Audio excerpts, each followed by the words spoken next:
हिंदू कहता है कि पूरब दिशा हरि को बासा, और उसी समय मुसलमान कहता है पश्चिम अल्लाह मुकामा। दिशा का बंटवारा लोगों ने किया। अगर खुदा और राम दो शक्ति है धरती पर, तो भारत सरकार के केंद्र का याद है आप लोगों को? प्रधानमंत्री कौन थे? बीपी सिंह। अब विरोधी मंच पर कौन था? चंद्रशेखर। चंद्रशेखर तालमेल बैठा करके इलेक्शन करवा दिया और बहुमत स्थापित करके बीपी सिंह के कपार पर चढ़ गया कि नहीं? याद है आप लोगों को? बीपी सिंह को नीचे गिराया, प्रधानमंत्री बन गया चंद्रशेखर सिंह, क्योंकि दो नेता केंद्र में था। उसी तरह से इस सृष्टि वितान में दो ईश्वर होता, खुदा और राम, अब तक इलेक्शन हो गया होता। कहीं कुछ नहीं हो रहा, ये सब हमारे दिमाग का खुरापात। उस अनेकत्व में एकत्व का परिज्ञान कबीर साहब ने करवाया कि अल्लाह को हो, राम को हो, खुदा को हो, शिव और शक्ति को। राम मानने वाले वैष्णव है, खुदा मानने वाले मुसलमान है, शिव मानने वाले शैव हैं, और शक्ति मानने वाले शाक्त हैं। प्रमुख संप्रदाय है भारतवर्ष या दुनिया के अंदर। वो राम, खुदा, शिव, शक्ति एक ही तत्व का नाम है।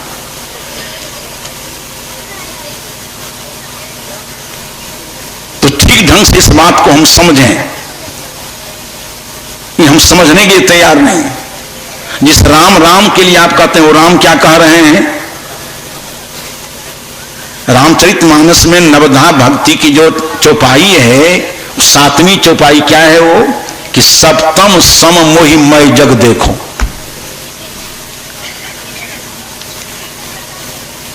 सप्तम सम मोहि मय जग देखो, सबको मुझ में समझो।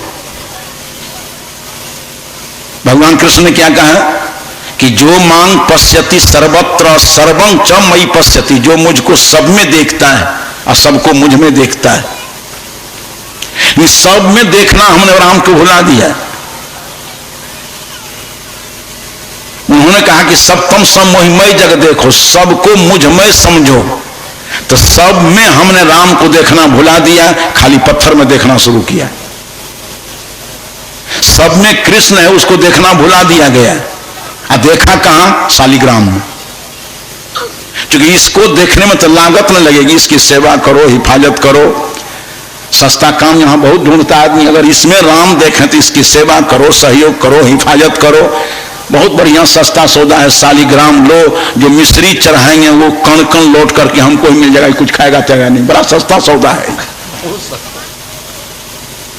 कृष्ण ने कहा कि मुझको सबके अंदर देखो। पत्थर में हमने देखा, पेड़ में देखा, मिट्टी के ढेला में देखा, लेकिन जहां देखना चाहिए वहीं हमारी दृष्टि खराब हो गई। व्यवस्था बिगड़ती चली जा रही।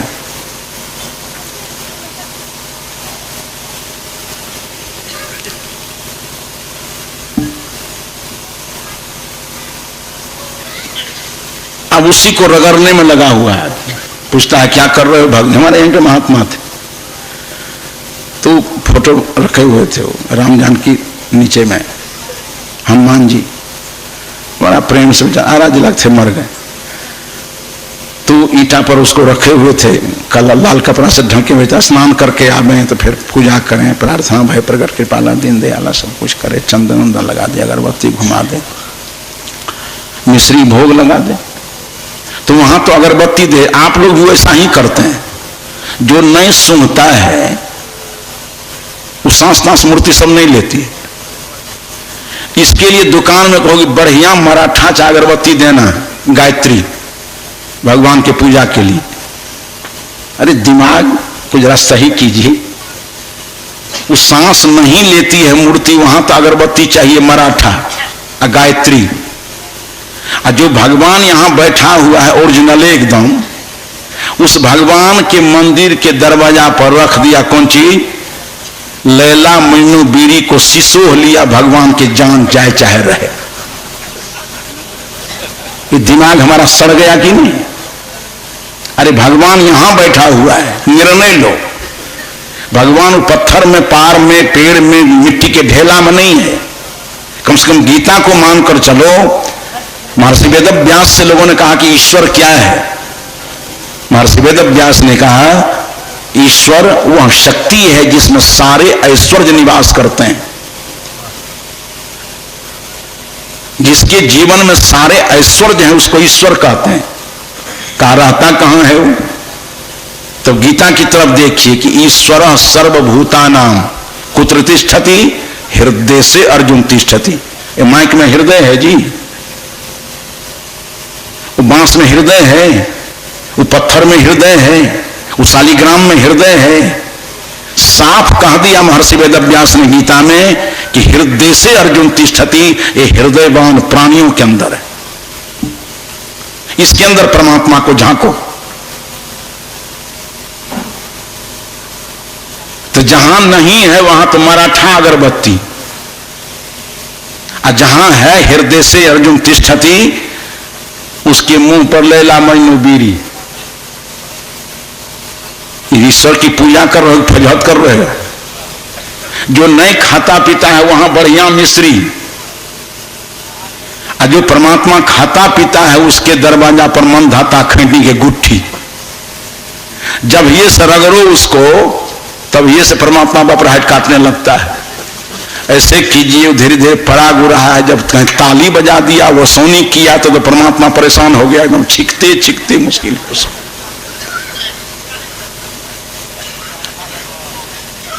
तो ही परमात्मा की नफरत को आप समझते नहीं हो। उस खैनी को लटा उठा करके मुंह में दे दिया है। जब खैनी वाली रसमलाई भीतर गई तो राम औकला करके कहा थू, तो ये शर्म नहीं आती है आप लोगों को? जिस वस्तु को देख करके राम कहता है छी, जिस राम कहता है थू, उस राम का कदर आप लोग कर रहे हो कि राम का कदर कबीरपंथी कर रहा है? घट घट रमन करने वाले राम तत्व है। जैसा गीताकार ने कहा कि हृदय से अर्जुन तिष्ठति, वो राम तत्व है।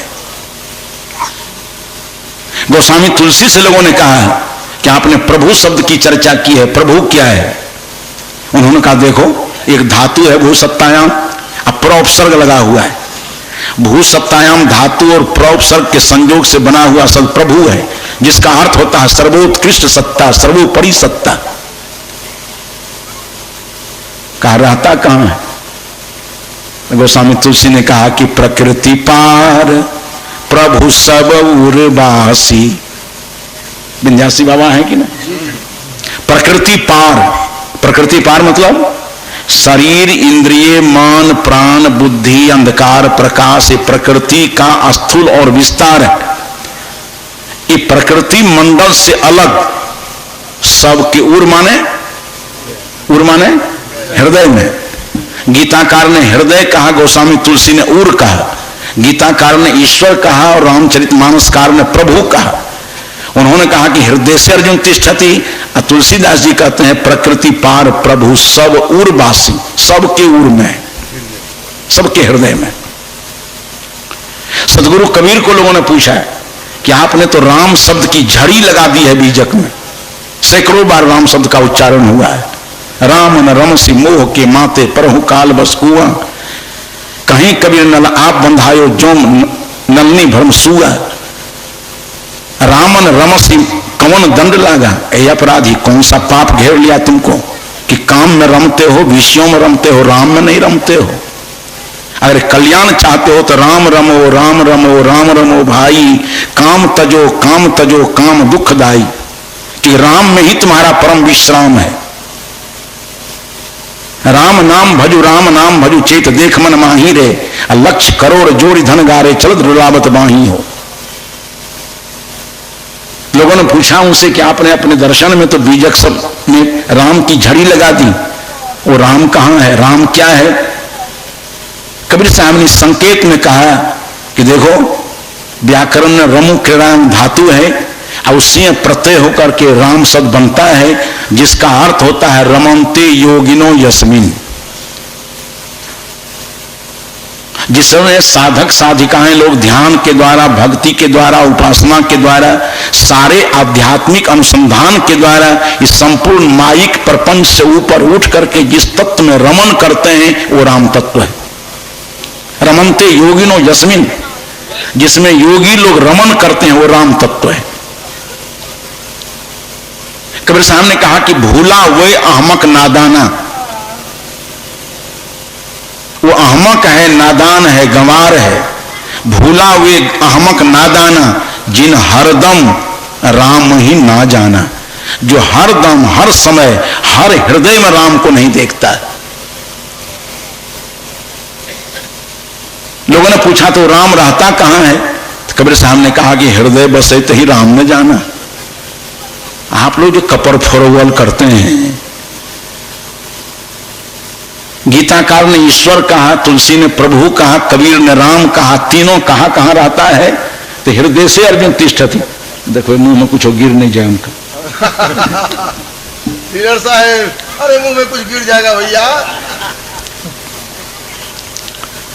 गीताकार ने कहा हृदय में, और तुलसीदास जी ने कहा कि उर में, और सदगुरु कबीरदेव ने भी कहा कि हृदय बसहिते ही राम न जाना। अगर उस राम का कल्याण चाहते हैं, अपने आप का कल्याण चाहते हैं, तो भक्ति क्या कीजिए? मन को रगड़िए। ये रगड़ना था मन को, हम लोग इसी को रगड़ना शुरू कर दिए। देहे पर राम नाम लिखा लिए, चादर पर राम राम लिखा दिए, भीतर चाहे राम रहे चाहे कंस रहे। भीतर में तो रावण डेला डाले हुए है, लेकिन कपार पर राम राम, जय राम, सीता राम, फलना चिलना, सब सारी प्रक्रिया ऊपरे ऊपर है। भजन है कि धोना था मन। अगर चाहते हो कल्याण तो मन को साफ करो, मन को रगड़ो, मन को मुलायम करो, सरल करो, सहज करो। ये है भक्ति। गोस्वामी तुलसी ने क्या कहा? अरे मत मानिए हम लोगों को, मत मानिए कबीर को, रामायण को तो मानिए कम से कम, कि कतो कुछ हो नहीं, एकदम सरपट्टे। गोस्वामी तुलसी ने कहा ईश्वर भक्ति क्या है? देखिए रामायण का निर्णय, ईश्वर भक्ति क्या है? तो बीरति चर्म असी ज्ञान मद क्रोध लोभ रिपुमारी, अजय पाइए